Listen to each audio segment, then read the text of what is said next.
Bueno, quisiera mencionar otro texto, pero aquí dice en el medio de la página, algunos teólogos argumentan así. Dicen, si Dios sabe perfectamente bien el futuro, entonces el futuro es predeterminado de tal manera que la libertad humana es eliminada. Estos teólogos creen que los conceptos del conocimiento de Dios y la libertad del ser humano son conceptos totalmente incompatibles.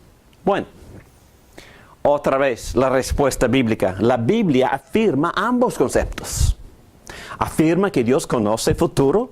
Afirma también que Dios preordena el futuro. ¿Qué cosa? Y afirma que nosotros somos responsables por nuestras acciones. La Biblia no sugiere que exista algún tipo de tensión entre estos conceptos. No sugiere ningún conflicto ni paradoja. Solo libremente y claramente la Biblia enseña las dos cosas. Dios conoce el futuro y el ser humano es responsable por sus acciones y sus decisiones. Muy bien, hay varios textos me llegan a la mente. Este texto que dice que nosotros tenemos que trabajar en nuestra santificación, en nuestra salvación. Nosotros tenemos la responsabilidad, yo tengo la responsabilidad por mi propia santificación, por mi propio crecimiento en la fe. ¿Por qué? Porque es Dios que obra dándome el querer y el hacer. Entonces, ¿es la obra de quién? Sí, es la obra de Dios y es la obra de David Morán. Pero estoy colaborando, cooperando. Son dos personas, dos compañeros. Por supuesto, el Señor Dios es la primera causa. Él tiene más poder que yo, entonces Él me puede guiar, pero yo tengo muchísima responsabilidad de participar en su obra. También hay otro texto que dice en la misma carta, Filipenses capítulo 1, versículos 6, que dice que el que comenzó la buena obra, ¿quién empezó la buena obra? ¿Quién continúa la buena obra? En mí, Dios. La va a completar hasta el día de Jesucristo. Enfatizando en este texto la responsabilidad de Dios. Pero ¿cuántos textos me dan a mí la responsabilidad de disciplinarme para la piedad? Bueno, entonces, ¿cuál es correcto? Bueno, el concepto bíblico es que ambos trabajan juntos y vamos a tomar más profundamente este tema cuando estudiamos la providencia de Dios. Pero son dos cosas que tenemos que también considerar antes de terminar este punto. Yo creo que existe una gran confusión acerca de la naturaleza de la libertad. Estamos todavía en la página 55. Hay que entender que la Biblia no afirma el concepto moderno del occidente que define la libertad como la habilidad de hacer lo que quiera. La definición bíblica de la libertad es más o menos la habilidad de conformarnos a la voluntad de Dios para nuestras vidas, o mejor dicho, quizás la definición bíblica es la habilidad o la libertad de poder actuar conforme a mi naturaleza. Y hay que tomar en cuenta lo que es la naturaleza del hombre. Yo que los no creyentes, a ellos no les gusta esta definición o esta descripción de la naturaleza, pero la Biblia la enseña con claridad que el pensar de mi corazón es para el mal constantemente. Génesis capítulo 6. Entonces yo tengo plena libertad de actuar conforme a mi naturaleza y lo hago. Pero también entendemos que cuando Dios entra por su espíritu y nos da el don de nacimiento de arriba o nacer de nuevo, Dios mismo cambia la naturaleza y pone en libertad la naturaleza del ser humano para que el ser humano pueda elegir y pueda empezar a hacer la voluntad de Dios. Y eso es para otra otro curso, otro tema acerca de la santificación. Pero hay que tomar en cuenta que la definición bíblica es completamente ajena a la definición que muchos piensan hoy en día.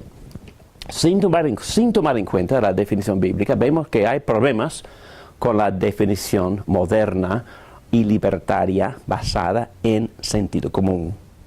Al reflexionar en esta definición moderna que sugiere que mi habilidad de escoger o hacer una acción en particular solo depende de mi decisión libre, no restringida, bueno, esa definición tiene muchos problemas y es muy imprecisa.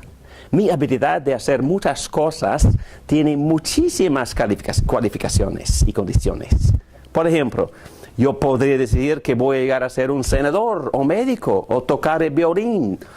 Yo podría decidir, yo voy a levantar 400 libras de pesas o hacer crecer el cabello de mi cabeza calva. Pero todas estas cosas son determinadas por muchas cualificaciones, tales como poder, talento, fuerza, genes, conocimiento práctico, oportunidad, empeño, capacidades históricas y otras limitaciones. En fin, la libertad nunca podría ser entendida como pura espontaneidad ni como elecciones al azar. Como varios de ustedes conocen, pastoreé por 20 años en un barrio pobre en el centro de Houston. Y siempre jugaba básquetbol con los muchachos y de vez en cuando entraba en conversaciones con ellos acerca de su futuro. Y siempre había un chico, no muy buen alumno y no asistía con frecuencia a la escuela tampoco. Y bueno, chico, ¿qué vas a hacer cuando ya seas grande o adulto? Bueno, voy a ser médico. ¿De verdad vas a ser médico? Entonces, él estaba expresando su propia voluntad, quizás basado en lo que los educadores enseñan, que, bueno, chico, tú puedes hacer lo que le dé la gana, puedes ser la profesional que tú desees ser. Bueno, en verdad, no es la verdad. Porque hay muchos factores que entran. La inteligencia de uno, por ejemplo, la estatura de uno, ¿no? Y dicen, hay un dicho en básquetbol, y que no se puede enseñar estatura. Es que no puede enseñar a una persona a que esté más alta. Entonces hay muchos factores, y esta definición en sí no funciona. Además, hay mucha evidencia que indica que el ser humano actúa conforme a su carácter. Ya hemos indicado esto. Actuamos basado en las tendencias que son determinadas por la herencia. Por ejemplo, varios estudios muestran que los gemelos separados al nacer manifiestan una plétora de similitudes. Sabores personales, el tipo de persona con quien se casan y hasta los nombres que les dan a sus hijos. Las personas que nos conocen pueden predecir con muchísima precisión cómo actuamos en una situación dada, porque nos conocen. Y nuestro futuro comportamiento se basa en muchas ocasiones, en muchos casos, en nuestro comportamiento pasado. Y los que están empleando a los potenciales empleados también toman en serio el récord de servicio de la persona, porque como ellos actuaban en el previo trabajo, es una muy buena indicación de cómo se van a comportar en el siguiente trabajo. Entonces, en fin, queda claro que la idea de libertad espontánea tiene limitaciones, condiciones y restricciones. Quizás sería mejor hablar de la libertad como la habilidad de actuar conforme a la naturaleza de uno. Bueno, vamos a profundizarnos un poquito más en este tema tan interesante, y como ya he dicho varias veces, vamos a ir más profundo cuando tomamos el tema de la providencia de Dios en una clase, en una futura clase. Pero aquí vamos a examinar un poquito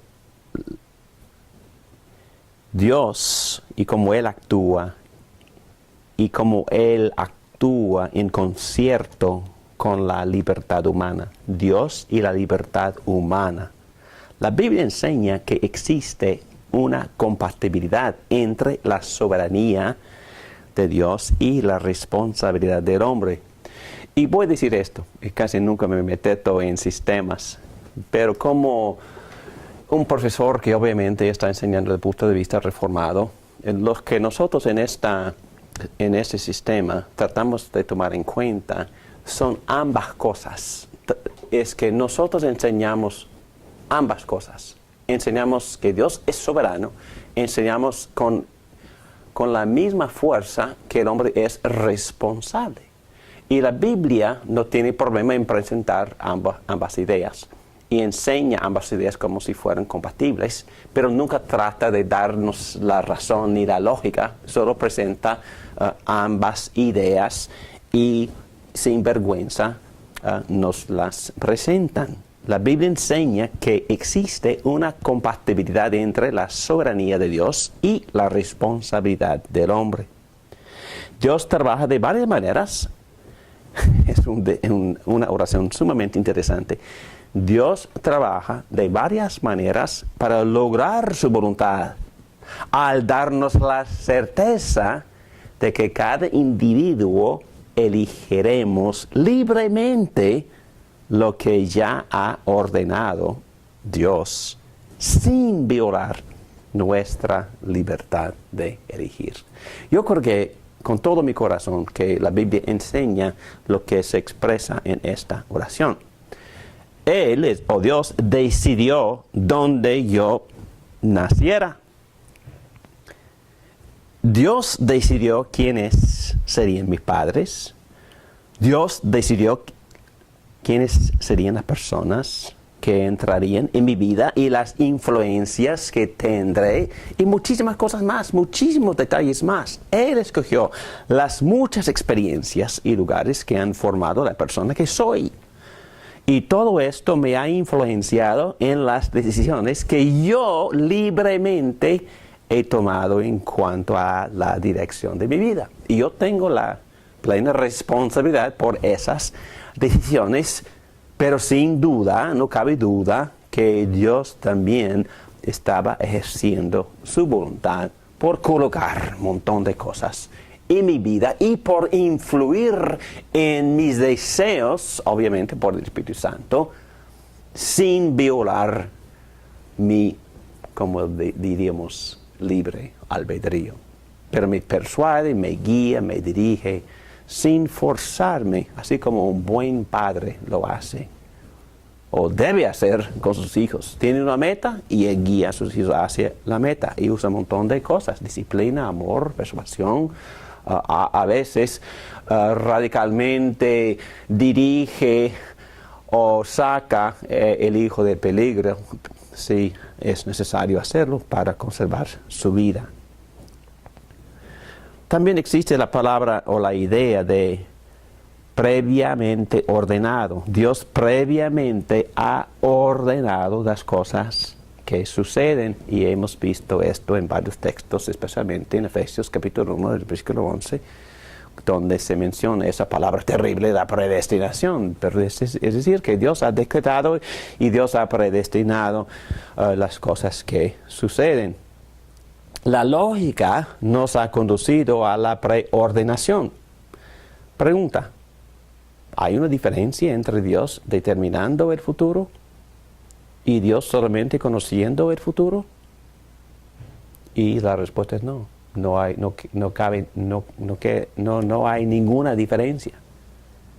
Bíblicamente no hay una diferencia entre Dios conociendo el futuro y Dios determinando el futuro. En otras palabras, el mero conocimiento de Dios acerca del futuro en términos de una precognición es teológicamente irrelevante. Cuando las Escrituras afirman que Dios sabe cuál será el futuro, eso significa que Dios ha decidido y ha ordenado el futuro. El conocimiento de Dios acerca del futuro significa que el futuro es seguro. Ese punto principal ahí, que el futuro es seguro. Si eso no fuera el caso, a nadie le importaría si Dios conociere el futuro o no, si no lo hace seguro. Por ejemplo, cuando Dios me promete en Jeremías 29, versículo 11, David, te voy a dar un buen futuro. Esa promesa no tiene sentido.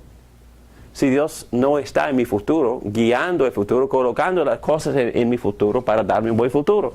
No, Dios sí tiene conocimiento del futuro, pero también Él ha ordenado mi futuro previamente. Y como muchos textos que ya hemos leído enseñan con claridad.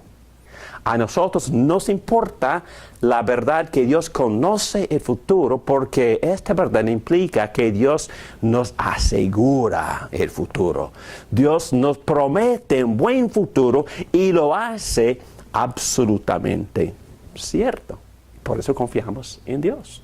Ahora, la preordenación incluye los medios, incluye todo el proceso. No solo ordena Dios el fin, sino también los medios.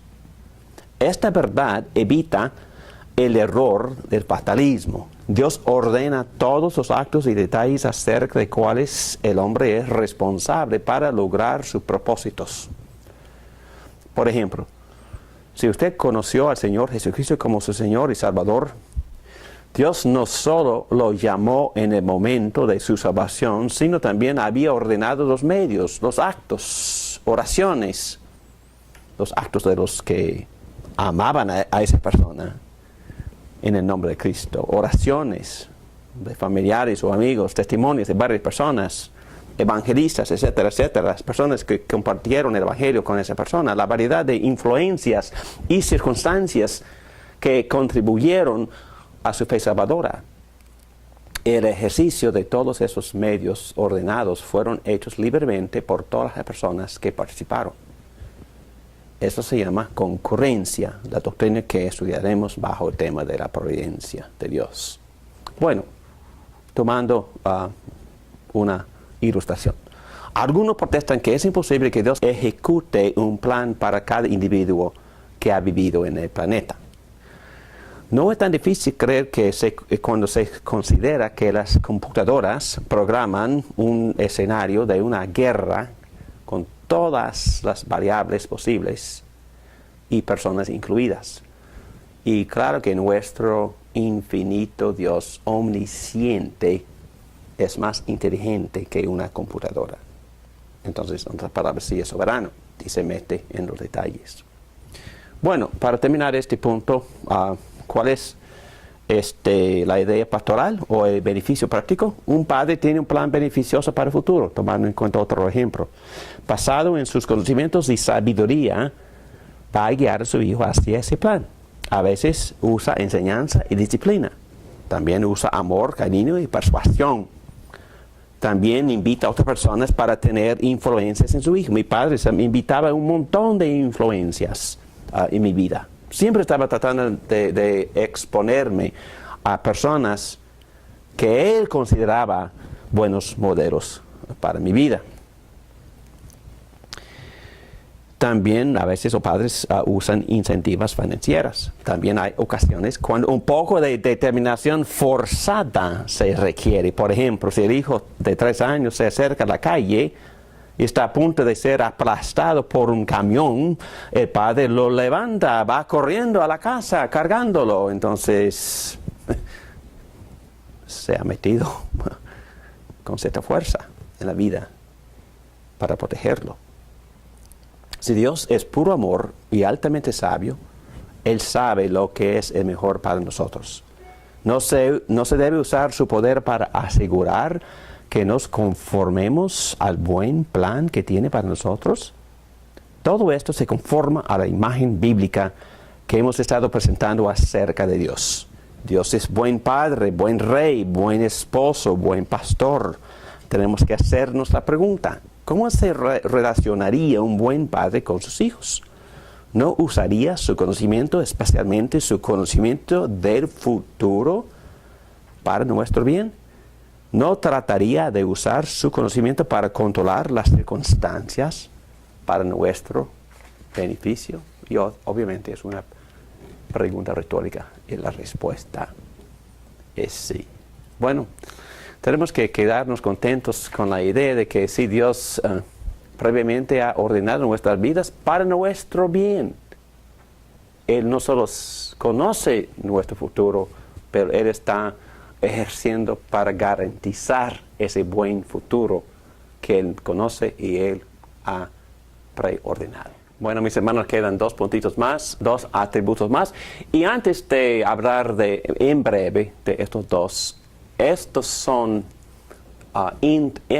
introducciones nada más. Ustedes deben de profundizarse en las escrituras. Ni voy a leer ningún texto para defender estos 2 puntos. Pero esto nada más es una introducción y ustedes deben de estudiar la palabra. No hay sustituto por leer constantemente la palabra de Dios para poder ver en vivo estos atributos de Dios. Es como si, por ejemplo, ayer en la iglesia estuvimos escuchando un buen sermón del pastor Mateo Duboc. Y él estaba predicando sobre Romanos capítulo 1, versículos 16-17. Y estaba hablando de conceptos tan profundos. Y estaba ahí apreciando mucho sus enseñanzas. Porque había leído en esa semana prácticamente todo el libro de Génesis y la gran parte del libro de Éxodo. Y yo podía ver todos estos atributos de los cuales él estaba predicando en la narrativa en Génesis y Éxodo. Entonces, mi recomendación para todos ustedes es que lean constantemente, sí que estudien Berkhof y también que compren el libro de Wayne Grudem porque explican muy bien las cosas. Pero otra vez, no hay sustituto por leer la Biblia. Entonces, si leerías tú la Biblia constantemente, ni tuvieras que leer estos libros de teología sistemática, porque todo está ahí, todo está ahí en gloria, en brillando. Y es suficiente decir esto, pero termino con el atributo de justicia. Dios es justo. Y eso es decir, que Dios no peca, obviamente, que no hay ninguna maldad en Dios. Implicaciones. Dios es el dador de la ley. Dios determina cuál es moral, cuál es inmoral. Dios determina estas cosas. Dios es el juez. Dios es el que juzga la moralidad de nosotros en la sociedad. Dios está preocupado también por los oprimidos y los humillados. Y Cristo mismo lo enseñó varias veces en el libro de Mateo. Pero también tenemos esos ejemplos de la viuda que molestaba tanto a la juez malvada hasta que el juez satisfizo las demandas de la viuda solo para poder descansar. Y el argumento es este: si un juez perverso, malvado, contestaría las peticiones persistentes, cuanto más el juez justo, el Padre perfecto y bondadoso, nos trataría a nosotros con justicia. Dios sí es justo y de la justicia de Dios sí nos trae salvación. Bueno, no voy a meterme otra vez en la soteriología, pero es suficiente decir que Dios es justo y finalmente el acá, Dios es bueno. Dios es buenísimo. Dios es benevolente. Y Dios también, como Jesús enseñó en el Sermón del Monte, Dios permite que el sol también brille en la finca del malo. Y también que las lluvias también caigan en el justo y en el campo del injusto. Dios es bondadoso y me gusta mucho en Romanos capítulo 2, versículo 4, donde dice que la bondad de Dios es para llamarnos al arrepentimiento. A veces pensamos que son las tragedias, las pruebas, los dolores, las enfermedades que nos hacen buscar a Dios, pero también Dios nos bendice y Él quiere que su bondad también nos atraiga a Él. Y es la intención de Dios que su bondad causa que nosotros lo amemos y lo amemos con todo el corazón. Bueno, hermanos, que estudien más profundamente los conceptos. Hay muchos más atributos, pero yo creo que para ahora es suficiente explicar estos pocos en breve, y que estudien y que conozcan, que buscan a conocer a Dios para el resto de sus vidas, buscándolo por medio del Espíritu Santo como Él les ilumina su santa palabra. Amén.